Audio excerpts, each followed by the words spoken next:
This is the review for the mythology exam on Thursday for the image section of that exam. This is the myth of Artemis being killed or killing Actaeon. You can see that she's a huntress because she's carrying a bow. She has this characteristic headband on. She's wearing wild animal skin, looks sort of like a doe skin. And there are dogs attacking a man. These things together can only point to the myth of Actaeon and Artemis. Okay. There are some other views of the same sort of subject. A female figure dressed in this hunting outfit here with the chiton trussed up, carrying a bow and arrow, holding an animal, a young animal. You can see the same different view. This is just a detail of the same one we saw on the drinking cup, bow and arrow. Notice that she has two, so she can fire in rapid succession. She's got wild animal skins on.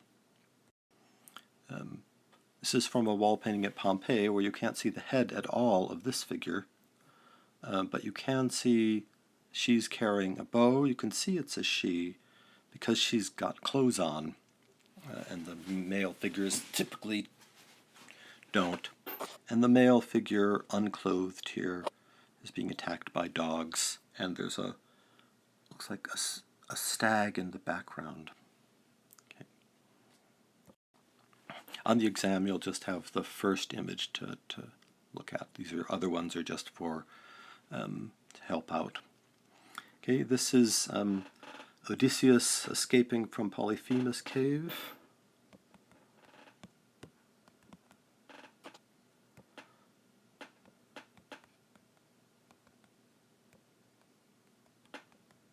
Escape. So you can see a man, if you look carefully, a man with a sword underneath a ram, and a man with one eye. You can just about see that he's only got one eye. Actually discussing things with his ram. There's a nice scene in the Odyssey where Polyphemus makes a little speech to his ram. Here's the same scene in a different painter with a man strapped under a very large ram's middle. Okay. Here's an image of Daedalus.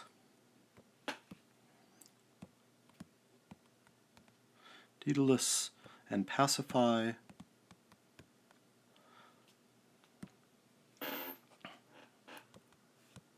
And Pasiphae, the scene where she's asking him for help with her bull lust. Here's Daedalus here. You can see his almost bald head. He's pointing at a little hatch in which to get into this wooden cow. It's a cow. It's artificial. You can see it has wheels. It's on a platform. He's in a workshop, so sort of emphasizing the artificiality of it. And Pasiphae is sitting on a royal throne. Here's a line drawing of the same two with all the extraneous figures taken out. Daedalus, again, carrying a tool, so he's an artisan, pointing at the wheeled cow that she's to enter with its little hatch for her to enter, and Pasiphae on a royal throne. Here, anyway. This is the wrestling match between Atalanta and Peleus. Sometimes it's written he's identified as Theseus, but there's pretty good reason to think this isn't true. So Peleus You can see that she is a she because she has her clothes on, one, and B, she's has white skin. Otherwise, they're about, well, she's a little shorter, I guess. And below is a boar's head. This is a boar's head, to remind you of the Caledonian boar hunt, where this episode takes place. Here's a different version of the same thing, where Peleus is being sort of wrapped up around the head by Atalanta. You can see she's just barely clothed. Otherwise, you can see that she's female because of her white skin.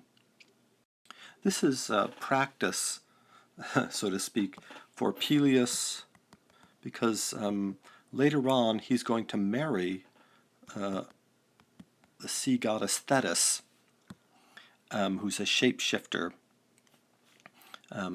by getting her in a wrestling hold and not letting go. So here we see she's got snakes. She turns into a snake, a lion that she's turned into, another snake here. But Peleus has got her in a hold and just doesn't let go. And you can just about see she's a she. She's fully clothed anyway. So that's Thetis, the mother of Achilles. This is Dionysus. You can also name him as Bacchus. Both are Greek names. And with Maenads, that is bacchantes, that is devotees of Dionysus.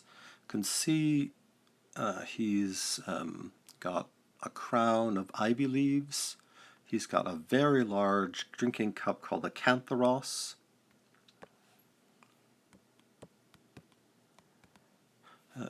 Usually used to store olive oil, not wine.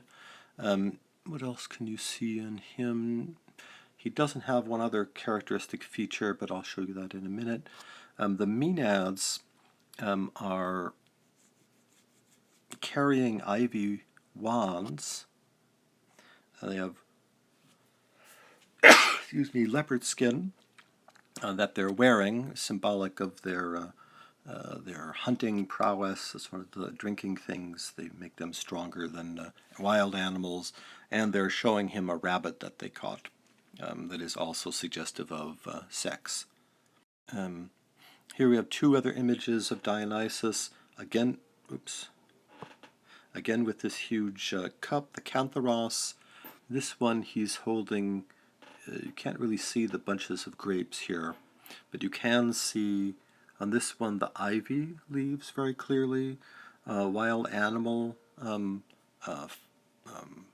cape that he's wearing, and this is something called a thyrsus, a pine cone shaped, a staff with a pine cone on top, very large pine cone. Okay. Here's a picture of another Maenad carrying a wild animal that she's caught, with a snake around her head, so wild animal holding a leopard skin cape, just like Dionysus's.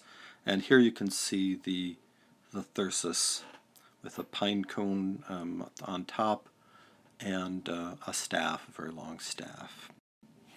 Okay, here we have another Maenad with the same, she's got a fawn skin sort of cape, a thyrsus, again, which she uses to defend herself against the satyr. She's again handling a snake, and the satyr is, you often see in these scenes, he's got a beard on, he's got this sort of characteristic pug nose, and I've sort of snipped out of the picture for reasons of modesty his erection. You can always tell satyrs by their very large erections, which the Greeks thought were funny. Okay, this is the sixth scene Perseus chasing down the Medusa, the Gorgon Medusa. You can see that it's Perseus because he's got the cap, the cap of night on his head and the winged sandals he got from Hermes. And he's chasing her, but she's not facing him. You can see his line of sight goes that way, but she's facing the audience. She has wings, she's got snaky hair, and you can see that she's sticking her tongue out of her mouth. That's sort of a typical Gorgon thing. It's just a close-up of her where you can see the little snake hair she has. You can see her tongue, the wings. Here's, I should write these out for you, I suppose. This is Perseus, the hero, and Medusa, who's a Gorgon. There's more than one Gorgon, but she's the one whose name we know. See here, she's been decapitated. Athena is following along behind. You can see that she's a she. She's fully clothed. Just around her neck, if you look carefully, is a sort of a snaky aegis. The aegis that has a snake. So it's Athena. She's carrying the aegis around her head with snakes along the border. Not snokes, snakes. And she's armed, and she's female. So those things together indicate that she's Athena, carrying a spear. Here we have Perseus with his winged helmet, the bag that he got, the leather bag with the head inside to keep him safe from not having to look at it. This is the head of the Gorgon, not sticking her tongue out, but with snakes and snake-like hair, often represented on his shield. Here's the last one, an archaic version of Medusa the Gorgon, or a Gorgon. She's sticking out her tongue. She has these sort of stylized wings and wing sandals, or little boots. This is the birth of Athena out of the head of Zeus, of which there are different versions. You can see, first of all, that it's Zeus. He's got lightning, a thunderbolt. He's sitting on a royal chair. Only kings got to sit in chairs like that. He's an older man, a mature man. You can tell by the beard. Well, beard. There's a man carrying an axe, which we take to be Hephaestus.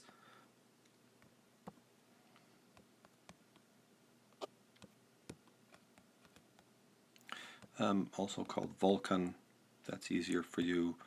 Athena in white, fully armed, coming out of the head of Zeus. You can see at least her shield here, and she's holding a spear about to throw behind her head. Okay. This is a second scene of the same image. Zeus again. You can see it's Zeus because of the multiple lightning bolts. You can see Athena here coming fully armed with white skin out of the head of Zeus, and a rhapsode standing behind, learning about it, learning how to tell the story. The same scene again. Athena with a spear, with a helmet. You can't. The aegis is spread out behind. You can see it just barely spread out there. Here's Zeus on a throne. Hephaestus, you can tell by the axe. Poseidon is watching. You can tell because of the trident. And how else? He's got a royal scepter here. Instead of lightning thunderbolts, he's got a scepter. So that's how you would know in that instance that it's Zeus. Just a line drawing of the same thing with the same elements I've been telling you about. A spear, a helmet, a shield coming out of the head of Zeus. Zeus holding a very small lightning bolt, thunderbolt, sitting on a chair, with Hephaestus looking on, who's just helped, been sort of the midwife of this operation. Here we have the Nemean lion being wrestled by Heracles.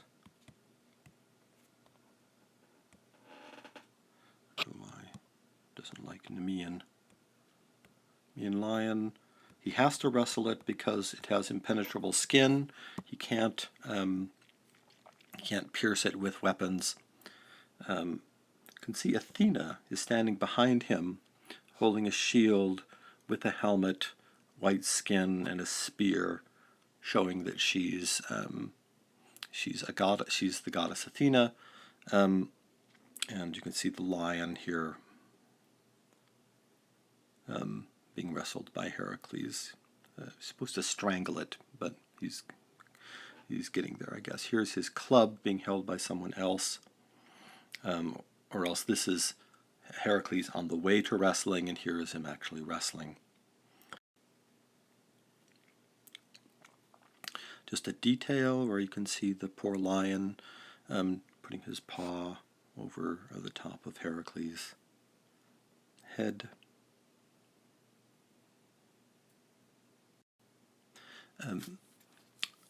The same scene, only where you can see Athena standing pretty clearly behind with an owl on her shield.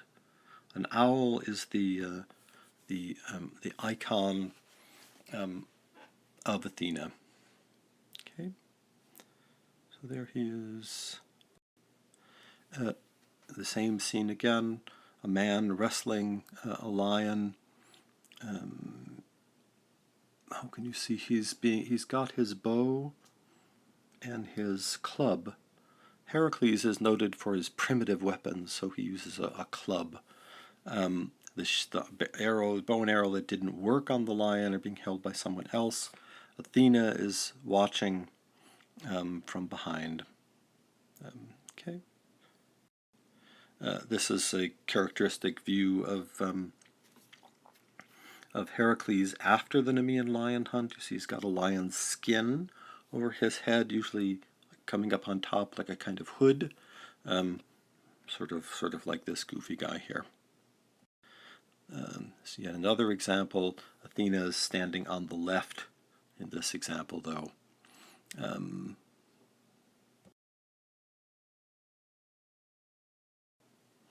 Okay, the 10th.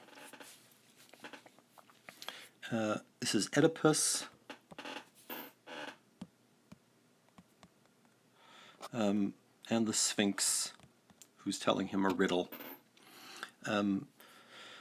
Not too many clues that this man is Oedipus. He's a mature man, not a boy, because he's got a beard. He's got this traveler's hat on, which I'll tell you about in a second. Otherwise as a cape and is otherwise nude. The Sphinx is kind of hard to miss. A female figure, you can tell by the features. Female with wings in a lion's body. So she's a monstrum, a mixture of female and a lion and a winged animal. Here are other versions of the Sphinx. This one's from Delphi, very, very large. And this is from a vase. Okay, so another Sphinx where you see the wings spread out clearly, not very realistically, and a slightly different version of a man confronting the Sphinx on the top of a Capitol, the statue top. Nothing here indicates that it's Oedipus, but the scene itself indicates that it must be Oedipus. This is a famous painting by a painter from the early 19th century named Ingres. It's a French painter of the Romantic period, where you can see a plainly female Sphinx and Zeus. You can just see the top of his traveler's hat there. Remember, he's traveling from Corinth and ends up in Thebes. This is the hat he's wearing, the petasus, a straw hat, sometimes called a winged hat. And just back to the one. The 11th one is Achilles, meeting Priam to return the dead body of Hector. So it's Achilles, Priam with the white beard, and Hector is dead under the bed. Okay. So how can you identify this guy as Achilles? He's a warrior. His arms are on the wall here. He's got a Gorgon head shield, which is typical of artistic renderings of Achilles. He's on a hollow bed that is a carved ivory bed with a dead body below it. That's the only scene in myth that's like that, is the Hector being stored for safekeeping under his bed, and a white-haired man with a staff, a walking staff, who is Priam. This is a line drawing of the same scene where you can see a little more clearly the details. The Gorgon helmet, the Gorgon shield. He's young.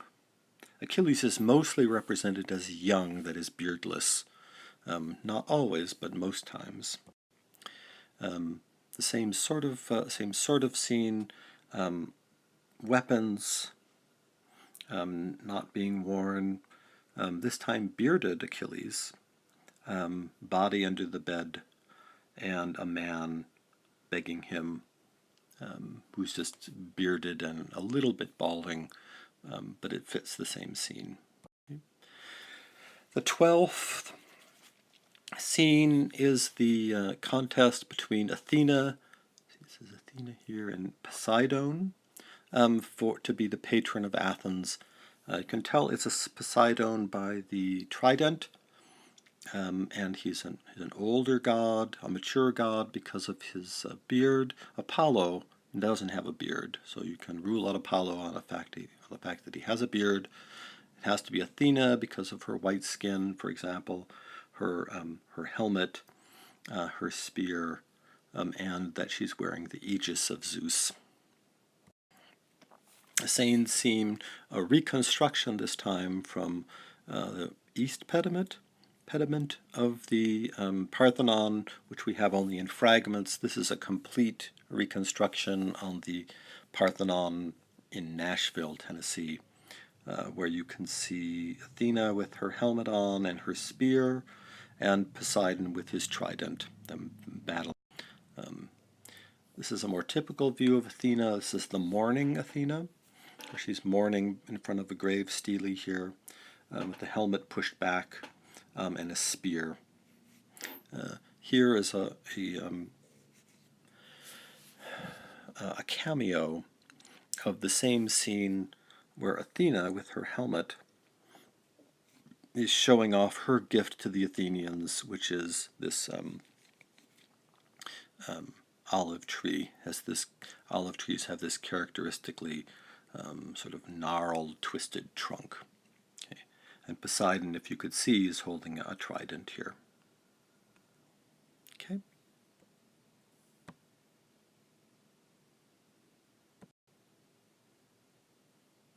Here's a picture of Athena on the back of a Panathenaic vase that victors got, filled with olive oil, at the end of if they won a race, with an aegis on her shield and an aegis around her neck. Let's see. This is the death of Penthesilea at the hands of Achilles.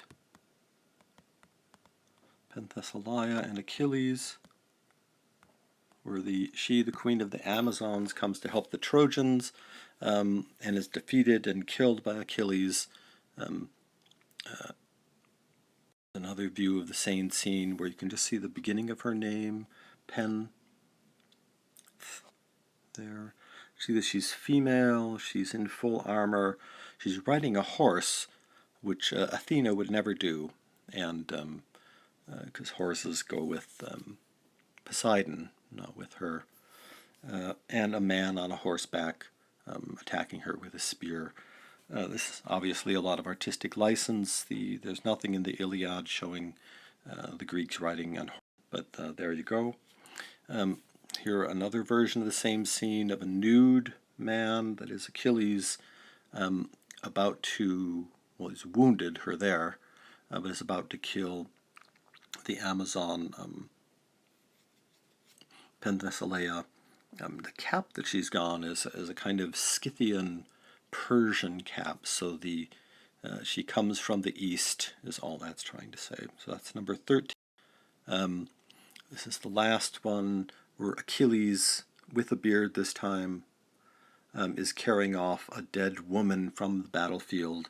The only time that happens is in the Iliad, or in the Kypria, where she fights with the Greeks. There's another woman who's dead. In case you missed that, you thought she was just the only woman fighting. There's another one here. Okay. So that's all.